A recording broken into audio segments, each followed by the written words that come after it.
आज हसन अली का फिर से मतलब कि जनरेटर स्टार्ट हुआ है। जो इसने बॉलिंग की है, कमाल की बॉलिंग की है। 4 ओवर 27 रन और 3 विकेटें, वो भी कमाल की विकेटें। यार आज मानना पड़ेगा, जिस तरह से परफॉर्म किया है हसन अली ने, जिस तरह से विकेटें निकाली हैं कोयटा के अगेंस्ट, तो बहुत बड़ी बात है कि इसकी फॉर्म वापस आ रही है।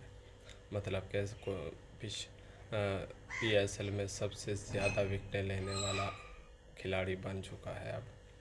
तो इसके ऊपर आप लोगों की क्या राय है?